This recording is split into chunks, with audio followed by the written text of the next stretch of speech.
नमस्कार, बहुत बहुत स्वागत है आप सभी का कार्यक्रम हम और हमारा स्वास्थ्य में। मैं हूं अशोक पांडे। श्रोताओं, आज इस कार्यक्रम में हम एक बहुत ही महत्वपूर्ण विषय पर बात करने वाले हैं।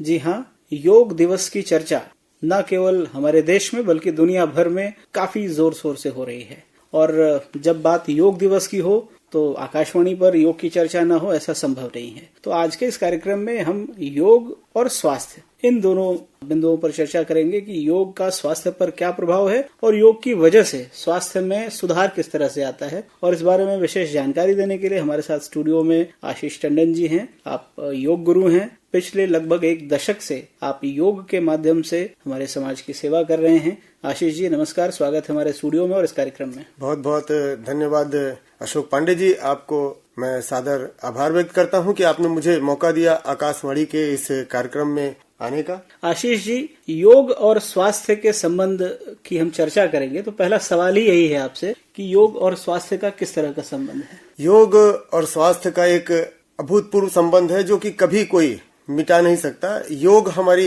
एक जीवन शैली है और जीवन शैली का सीधा प्रभाव हमारे स्वास्थ्य पर होता है। जैसा कि हम जानते हैं, योग एक शब्द ही नहीं, योग के 8 अंग होते हैं जिसमें हम यम, नियम, आसन, प्राणायाम, प्रत्याहार, धारणा, ध्यान, समाधि की बात करते हैं। तो योग एक ऐसा विषय है जिसमें हमारा संपूर्ण जीवन स्वस्थ और निरोगी रहता है। तो योग के आसन से, योग के प्राणायाम से, प्रत्याहार, धारणा, ध्यान, समाधि, इन सभी के अभ्यास से हम पूर्णतः स्वस्थ पाते हैं। कई बार हम देखते हैं कि योग दिवस पर तो लोग एक्टिव होकर के खूब सारी फोटोज, वीडियोज और तमाम सारी सोशल मीडिया पर इस तरह की चीजें शेयर करते हैं, पर उसके बाद जैसे ही ये दिवस बीतता है लोग भूल जाते हैं। जी, बहुत अच्छी बात आपने बताई कि योग दिवस पे ही आप देखते होंगे कि घाटों में, पार्कों में, गलियों में, नुक्कड़ों पर चारों तरफ योग ही दिखाई देता है। और हम इस दिन को अब 21 जून योग दिवस को एक पर्व के रूप में मनाते हैं। ये हमारी भारतीय संस्कृति रही है योग। और आज भले ही एक दिन, लेकिन ये एक दिन भी काफी महत्वपूर्ण है। यही एक दिन ऐसा होता है जब कई हजार व्यक्ति संकल्प लेते हैं कि मैं आज से ही योग शुरू कर रहा हूँ। तो ये बहुत अच्छी बात है। हम इसको नेगेटिव न लेके सकारात्मक रूप से देखते हैं कि एक ही दिन से नई शुरुआत होती है और एक ही दिन हमारे जीवन को बदल देता है। आशीष जी, कई बार लोग कहते हैं कि हमें फला समस्या है या हमारा स्वास्थ्य खराब रहता है, हम योग कर सकते हैं, नहीं कर सकते हैं, इसको लेकर के लोगों में बड़ा भ्रम सा रहता है। तो योग क्या केवल स्वस्थ व्यक्ति के लिए है, वही कर सकता है, या जो व्यक्ति बीमार है, जिसको किसी तरह की समस्या है, हाँ कुछ एक परेशानियां ऐसी हो सकती हैं जहाँ योग करने की मनाही हो या कुछ पर्टिकुलर आसन या प्राणायाम करने की मनाही हो, पर क्या सबके साथ ऐसा है? अशोक जी, ये बहुत ही महत्वपूर्ण है आज के परिवेश को देखते हुए कि योग स्वास्थ्य किस तरह हमारा बढ़ाता है और किस व्यक्ति को स्वास्थ्य के अनुरूप योग करना चाहिए। तो आज हम देखते हैं कि योग हमारा चिकित्सा के रूप में भी काम कर रहा है। योग का एक पोर्शन आया है थेरेपेटिक योग। तो योग के कुछ महत्वपूर्ण आसन होते हैं, कुछ प्राणायाम होते हैं, कुछ मुद्राएं होती हैं, कुछ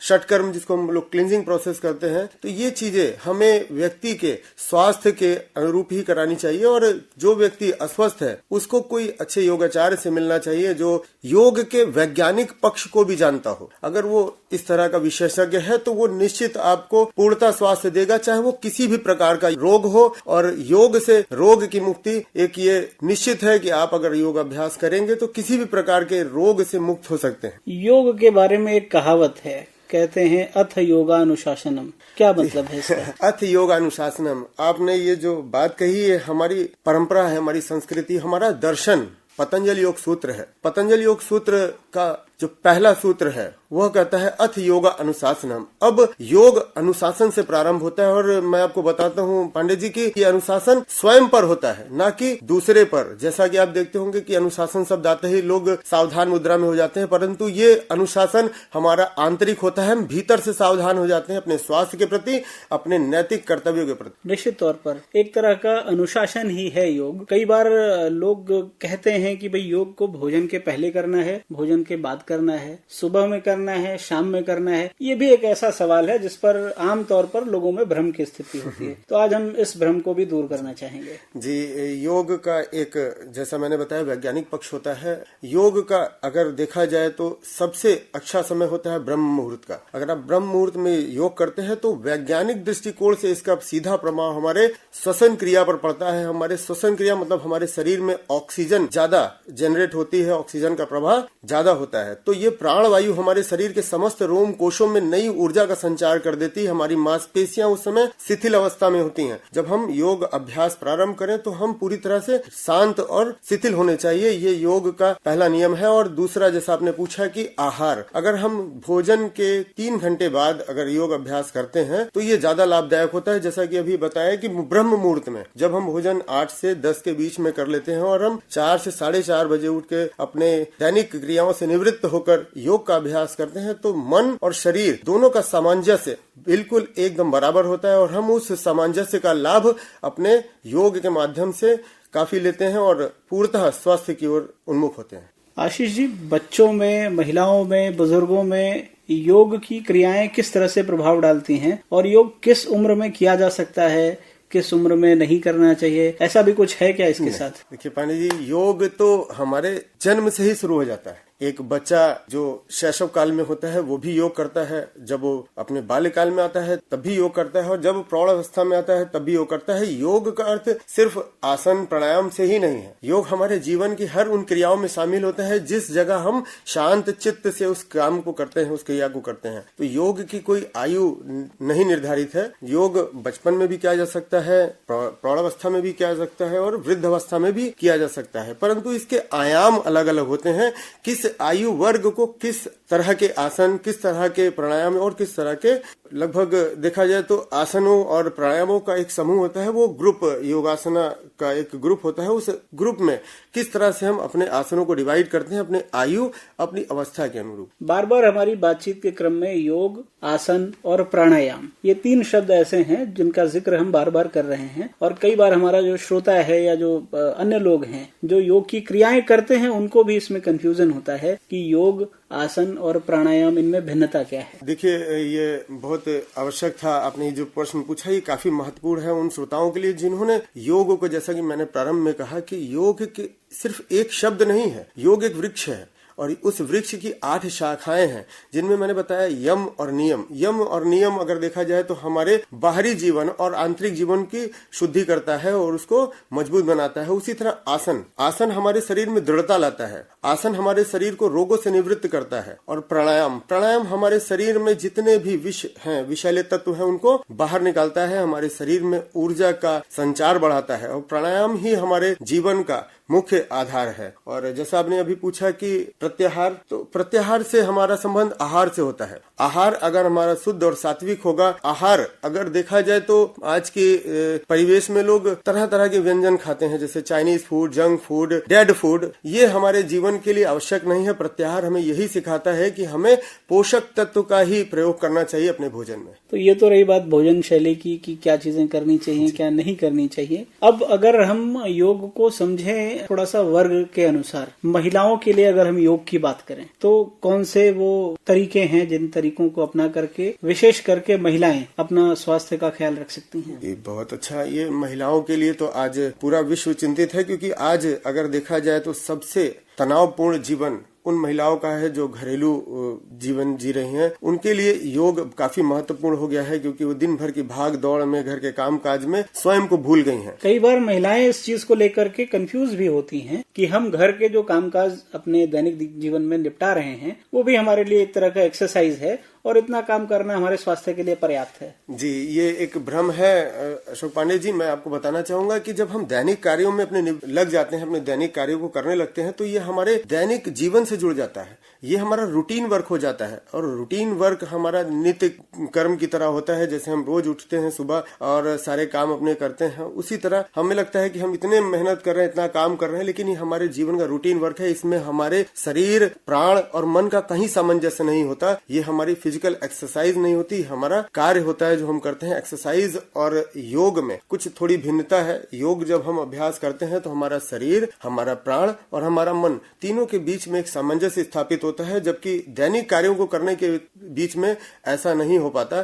तो इसलिए योग महिलाओं के लिए, बच्चों के लिए, वृद्धों के लिए या युवाओं के लिए, सभी के लिए आवश्यक है। यदि हम योग का अभ्यास करते हैं तो योग ही कहता है शरीर, श्वास और मन तीनों का सामंजस्य ही योग है। बुजुर्ग व्यक्तियों के लिए आमतौर पर शरीर में किसी भी तरह की क्रिया करना, हाथ पैर इधर उधर करना, एक्सरसाइज करना कई बार थोड़ा मुश्किल भरा हो सकता है। तो ऐसे कौन से आसन हैं, ऐसी कौन सी योग की क्रियाएं हैं जो वो आसानी से कर सकते हो और उनके स्वास्थ्य के लिए वो लाभदायक हो? कि जो वृद्ध अवस्था में है, यदि आप अपने शरीर से कुछ श्रम कर सकते हैं तो कुछ हल्के आसन कर सकते हैं। यदि आप नहीं कर सकते तो सूक्ष्म व्यायाम हमारे समस्त जोड़ों को, समस्त मांसपेशियों को शिथिल करते हैं। तो पैर के अंगूठे से लेकर सर की चोटी तक अपने सारे शरीर के अंगों के हम सूक्ष्म व्यायाम से अपने शरीर को स्वास्थ्य लाभ दे सकते हैं और ध्यान के माध्यम से, प्राणायाम के माध्यम से हम पूर्णतः स्वास्थ्य प्राप्त कर सकते हैं, चाहे वो कोई भी अवस्था। आशीष जी, बच्चों के लिए क्या अलग तरह की कोई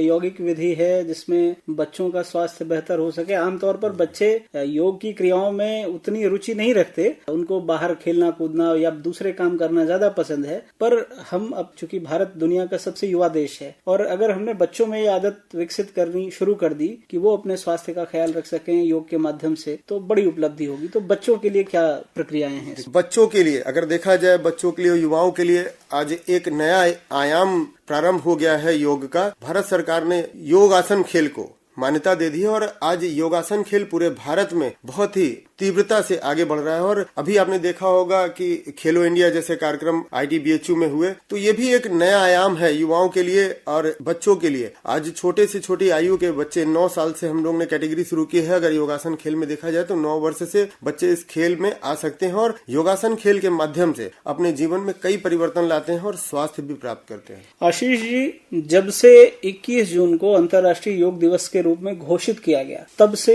योग की बेहतरी में किस तरह के परिवर्तन आप देखते हैं? और 21 जून अंतर्राष्ट्रीय योग दिवस घोषित होने के पहले योग को लेकर के जागरूकता का जो स्तर था, लोगों में योग की क्रियाओं को लेकर के जो जागरूकता का स्तर था, उनमें आप कितनी भिन्नता पाते हैं और कैसे अलग है ये?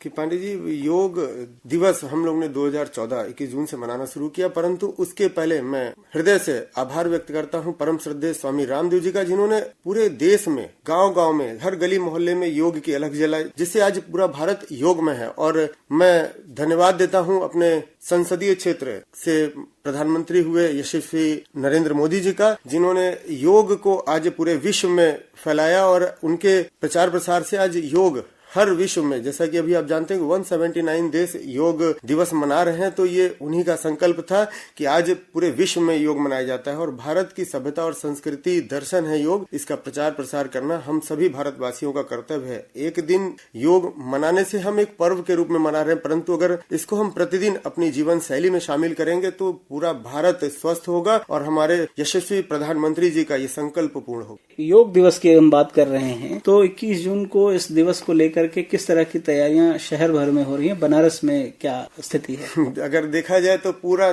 शहर इस समय योग में हुआ है। घाटों में, गलियों में, मोहल्लों में, पार्कों में, हर जगह प्रशासन से लेकर एक विद्यालय के प्रांगण में योग ही योग दिखाई दे रहा है और पूरे भारत में इस समय योग की ही चर्चा हो रही है, जैसे कि आज हम कर रहे हैं। और इसी तरह पूरा भारत 21 जून को लेकर अपनी अपनी तैयारियों में जुटा हुआ है। आशीष जी, वक्त हो रहा है कार्यक्रम को समाप्त करने का, तो हमारे सभी श्रोताओं को जो इस कार्यक्रम को अपने रेडियो, मोबाइल या कार में किसी भी तरीके से सुन रहे हैं, आज योग दिवस पर क्या संदेश देना चाहेंगे? योग हमारे जीवन का अभिन्न अंग है, हमारी सभ्यता है और हमारे जीवन के लिए योग उतना ही अनिवार्य है जितना हमारे लिए हर वो कार्य जो हम अपने जीविकोपार्जन के लिए करते हैं। जितना जरूरी हमारे लिए जीविकोपार्जन का कार्य है, उतना ही जरूरी हमारे लिए योग भी है। अगर आप योग को शामिल करते हैं तो आप जो धन संचय करते हैं वो अपने बच्चों के लिए, अपने परिवार के लिए इस्तेमाल करेंगे। अगर नहीं करते हैं तो आप बीमार होते हैं, अस्वस्थ होते हैं, तो उसका दुरुपयोग होता है। तो योग करें, स्वस्थ रहें। आज के लिए मेरा यही संदेश है, योग युक्ति,